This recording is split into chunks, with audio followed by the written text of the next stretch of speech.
cinta itu bukan cinta pada pandangan pertama gitu ya. Tapi witing tresno jalaran saka kulino ya. Itu aku kan.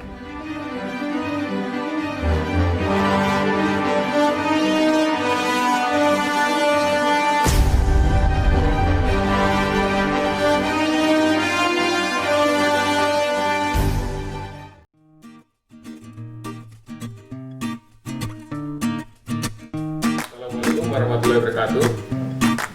Jumpa lagi kita di UNISA, Universitas Aisyah Yogyakarta.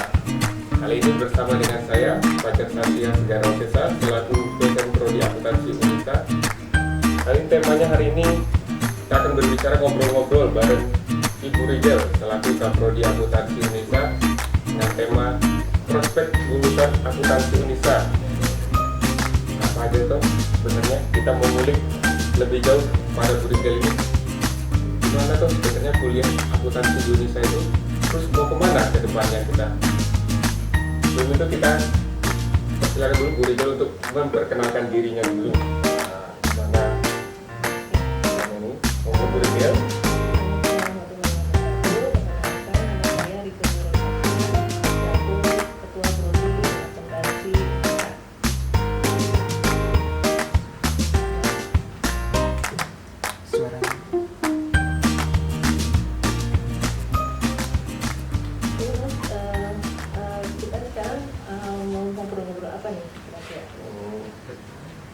Ini kita mulai dari ini aja dulu Bu Rizal. Kenapa tuh Bu Rizal kita harus memilih prodi dulu? Nah, sebelum itu kan kita bisa cerita dulu. Kita ini kan kebetulan sama-sama dosen prodi akuntansi. Kenapa tuh awalnya ini kita memilih prodi akuntansi ini dari Bu Rizalnya dulu? Kenapa tuh dulu? Awal mulanya saya memilih prodi akuntansi ya. Oke. Dulu saya pas SMA kebetulan jurusannya IPS ya. Kebetulan jurusannya IPS. Kelas 2 SMA itu udah mulai penjurusan. Kelas 2 SMA udah mulai penjurusan. Terus sebenarnya tuh saya belum terlalu tertarik ya. Pas SMA itu belum terlalu tertarik dengan akuntansi. Nah, lama kelamaan ya seiring berjalannya waktu ternyata akuntansi itu menyenangkan gitu. Ya. Ibarat jatuh cinta itu bukan cinta pada pandangan pertama gitu ya. Tapi witing tresno jalaran saka kulino ya. Itu akuntansi. Nah, pada saat mendaftar saja mau mendaftar di perguruan tinggi itu saya belum terpikir untuk memilih jurusan akuntansi. Tetapi pada saat ngeklik ya, dulu tuh saya menggunakan computer based test. Nah, pilihan pertama itu saya nggak tahu kenapa langsung ngeklik akuntansi. Mungkin karena saya berpikiran akuntansi itu kedepannya itu bakalan diperlukan terus, dibutuhkan oleh beberapa perusahaan. Nah itu sih sebenarnya kenapa saya memilih jurusan akuntansi. Oh, jadi bukan jatuh cinta pada pandangan pertama ya? Tapi witing tresno jalaran saka kulino. Artinya apa tuh Bu Rizal? Kebetulan saya ini nggak begitu fasih bahasa Jawa. Jadi cintanya itu karena terbiasa gitu. Oh, kayak lagunya Dewa 19 ya, Risalah Hati. Terbiasa baru jatuh cinta ya Mbak. Sama, kayaknya kalau saya dulu juga waktu SMA itu awal-awal memang belum. Awalnya kan pusing, debit kredit persamaan itu masih bingung apa tuh ini. Pas mempelajarinya pelan-pelan, barulah ternyata menyenangkan. Waktu kuliah pemilihan langsung pilihan pertama memang akuntansi, cuman alternatifnya saya ilmu sejarah. Jadi akuntansi gitu. Terus dulu waktu kuliah udah ini Bu Rizal, kaget nggak tuh waktu kuliah akuntansi waktu SMA kan hanya sebatas ini kan bikin jurnal umum biasanya. Ketika pas kuliah itu kaget nggak? Ternyata akuntansi seperti ini pas kuliah. Kuliah nggak terlalu kaget juga karena pas SMA juga pernah ada pelajaran akuntansi. Tapi mungkin itu merupakan, saya mikirnya gini, itu merupakan pengembangan dari mata kuliah akuntansi sendiri. Kan ada akuntansi itu selain keuangan kita juga diajarkan akuntansi biaya, akuntansi manajemen, terus akuntansi manufaktur. Nah itu perkembangan dari mata kuliah akuntansi itu sendiri. Jadi ya dinikmatin aja. Nikmati aja. Ya. Karena gini, akuntansi itu bukan hanya hitung-menghitung ya Mas, bukan hanya debit kredit, tetapi bagaimana akuntansi itu mengajarkan kita itu berlogika dan bernalar, menggunakan logika dan nalar kita untuk pengambilan keputusan, untuk membuat sistem juga, diajarkan membuat sistem informasi akuntansi. Nah itu nanti akan dijelaskan lebih lanjut di mata kuliah nanti ya. Mata kuliah lainnya. Jadi tidak hanya sebatas menyamakan debit dan kredit ya. Kalau kita tahu kan stigma lama ya, karena di SMA kan kita tahunya hanya yang penting debit dan kredit harus balance. Itu aja sampai sekarang terkenal sampai lama, ternyata lebih luas lagi ya. Ini terkait nanti keunggulannya. Prodi akuntansi dibandingkan universitas-universitas yang lain ya. Prodi akuntansi Unisa dibandingkan dengan prodi-prodi yang lain. Nah, prodi akuntansi Unisa memiliki keunggulan, yaitu akuntansi rumah sakit. Dan ini satu-satunya di Indonesia, belum ada di universitas yang lain. Di mana jaringan rumah sakit yang dimiliki di Rumah Sakit Muhammadiyah itu ada 104 rumah sakit Muhammadiyah dan 300 klinik Muhammadiyah. Nah, ini jaringannya luas se-Indonesia. Dan itu dan rumah sakit ini sebenarnya mempunyai proses bisnis yang kompleks ya. Nah, proses bisnisnya itu kompleks. Yang pertama itu dari akuntansi keuangannya. Kita sebagai akuntan itu harus bisa membuat laporan keuangan ya. Membuat laporan keuangan, penyajiannya, pengukurannya seperti apa. Nah, itu di akuntansi keuangan. Dan yang kedua itu akuntansi manajemen rumah sakit. Nah, kalau akuntansi manajemen rumah sakit itu terkait dengan perencanaan, penganggaran ya, menentukan tarif biaya rumah sakit, tarif rawat inap dan lain sebagainya. Dan yang ketiga itu terkait dengan sistem informasi. Kita harus bisa memahami proses bisnis yang ada di rumah sakit itu sendiri, dan juga menyediakan informasi berbasis teknologi, dan bisa merancang standar operasional prosedur juga gitu seorang akuntan. Dan di rumah sakit sendiri itu kan kita jangan lupa di sana juga ada proses bisnis manufacturing ya kan. Ketika kita dirawat di rumah sakit, kita kan mendapatkan makan setiap harinya ya. Nah, itu kan juga ada instalasi gizinya atau Mas. Ada instalasi gizi, maka dari itu kan mengubah barang mentah menjadi produk jadi ya kan. Nah, itu ada proses manufakturnya di situ gitu. Jadi akuntansi rumah sakit ini benar-benar akuntansi yang bidang akuntansi yang sangat kompleks ya. Jasa, manufacturing, terus ada lagi barang juga obat-obatan ya, obat-obatan apoteknya ya. Terus tentunya lulusan akuntansi ini sangat dibutuhkan di rumah sakit. Kita tahu sendiri ahli-ahli keuangan yang di rumah sakit itu biasanya bukan berasal dari tenaga akuntan. Terus yang keunggulan yang kedua yaitu akuntansi pemerintahan. Ya, kita punya akuntansi pemerintahan.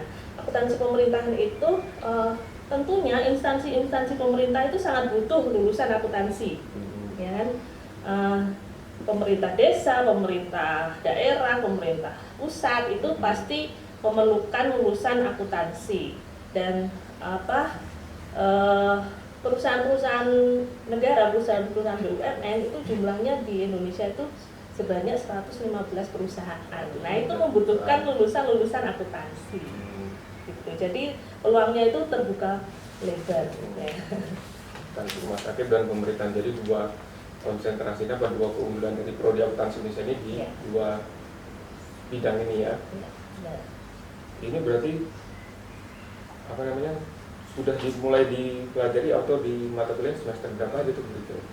Kalau akuntansi rumah sakit itu sudah mulai di semester 2. Semester 2. Terus akuntansi manajemen rumah sakit itu di semester 3 ya. Dan untuk akuntansi pemerintahan kita ada akuntansi sektor publik itu di semester 4, dan akuntansi keuangan pemerintah daerah itu ada di semester 5. Jadi mulai dari semester 2 kita mahasiswa prodi akuntansi mulai belajar akuntansi rumah sakit, kemudian di akuntansi pemerintahannya di semester 4 ya. Ya, dan semester 5. Mungkin tidak ada konsentrasi ya, jadi semua dipelajari oleh calon-calon akuntan dari prodi akuntansi Unisa ini sendiri ya. Benar. Untuk proses perkuliahannya gimana tuh Bu Rijal di prodi akuntansi Unisa? Oke. Untuk proses perkuliahan, mata kuliah kita itu dibagi menjadi 3 ya, ada mata kuliah univ, mata kuliah prodi, dan juga mata kuliah pilihan ya. Jadi nanti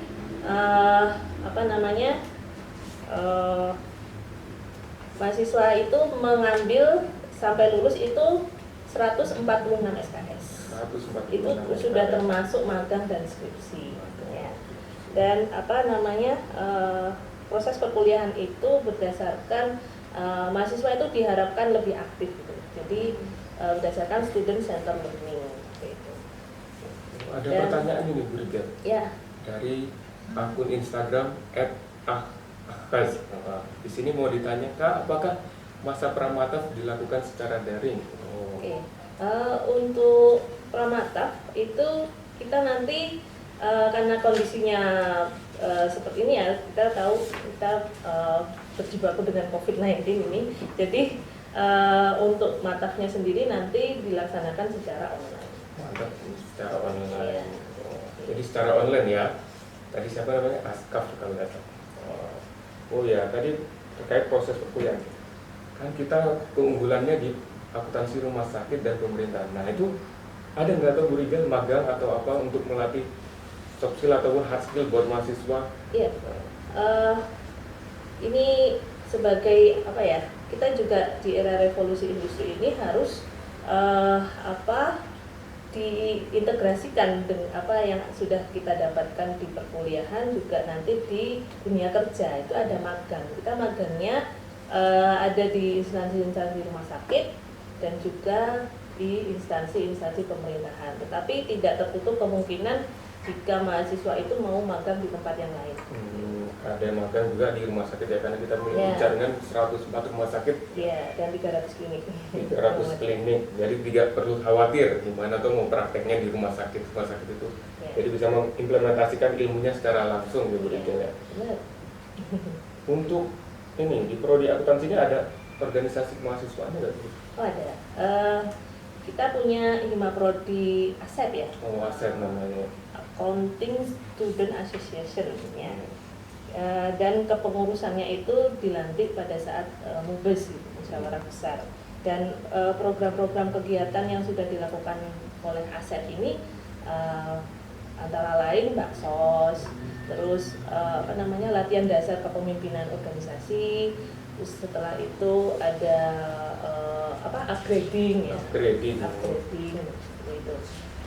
Dan juga program studi akuntansi Unisa ini mempunyai program bridging. Jadi selain hard skill yang disampaikan di perkuliahan, kita juga melatih soft skill mahasiswa, terutama mahasiswa baru. Ya. Mahasiswa baru ini ada program bridging course. Bridge itu kan dari jembatan ya, menjembatani mahasiswa. Harapannya itu mahasiswa baru ini bisa menyesuaikan diri dengan lingkungan dan kultur di perguruan tinggi. Kadang-kadang kan dari SMA ke perguruan tinggi itu kan ada shock moment seperti itu. Jadi kita punya program bridging course ini, dan di bridging course ini materi-materi yang kita sampaikan misalkan bagaimana mahasiswa itu berpresentasi dengan baik, terus membuat makalah itu tata cara penulisan makalah itu seperti apa, ya nggak asal kopas pasti ya, copy paste dari internet, dan cara penulisan referensi yang bagus itu seperti apa, terus ada juga materi-materi terkait dengan manajemen waktu, bagaimana kita mengelola manajemen waktu dengan baik. Jadi antara kuliah dengan berorganisasi, nah ini mana sih kita mengatur jadwal kita seperti itu. Ya, tidak hanya berkutat dengan angka saja ya kalau kita belajar di prodi akuntansi. Dan juga banyak sebenarnya organisasi mahasiswa di Unisa ini sangat banyak. Kalau ASEP itu merupakan himpunan mahasiswa prodi akuntansi. Tetapi banyak organisasi yang bisa diambil pada saat perkuliahan. Jadi nggak hanya menjadi mahasiswa kupu-kupu ya, kuliah pulang tanpa berorganisasi itu sangat menyia-nyiakan waktu gitu. Bukan kupu-kupu, apalagi bukan kutu ya, kuliah turu. Nah, kuliah turu. Kuliah turu. Jadi tadi kan kita juga keunggulan prodi kita itu adalah akuntansi rumah sakit ya kan. Di akuntansi rumah sakit kita tadi ruang lingkupnya itu ada akuntansi keuangan, akuntansi manajemen rumah sakit dan juga sistem informasi rumah sakit ya. Pastinya setelah lulus nanti bisa kerja di rumah sakit gitu itu. Tentunya sebagai akuntan rumah sakit gitu. Jadi itu nanti karena kita juga punya jaringan yang luas ya, rumah sakit Muhammadiyah tadi 104 rumah sakit Muhammadiyah di seluruh Indonesia dan juga 300 klinik Muhammadiyah gitu. 104 jaringan rumah sakit provinsi di Indonesia 34. Optimis ya pasti Ya, ada optimis. ibaratnya di tiap provinsi Itu ada. baru rumah sakit Muhammadiyah, belum rumah sakit yang lain. Kalau belum rumah sakit yang lain kan nggak mesti harus di rumah sakit Muhammadiyah ya, Iya, ya. ya, gitu. Boleh nanya lagi Kak, kalau misal kita nih kalau mau daftar tapi nilai di pelajaran matematikanya tuh agak kurang gitu loh. Itu gimana ya Kak mau masuk akuntansi? Oke. Ini sebagai momok ya sebenarnya. Jangan salah dulu saya matematikanya juga tidak terlalu bagus gitu kan. Tetapi akuntansi ini tuh tidak hanya sebatas hitung-hitungan saja, lebih kepada penalaran dan juga logika kita dipakai di situ di akuntansi. Nah, untuk hitung-hitungan itu bisa menyesuaikan, ya kan? Pakai kalkulator disebut. Ya, kalkulator. Karena angka-angkanya kan tidak angka yang matematika, angkanya ribuan karena kita pakai uang. Ya, kalau di akuntansi itu kan kita nggak, bukan terus sebagai kalau matematika itu ada aljabar, aljabar itu kan tidak di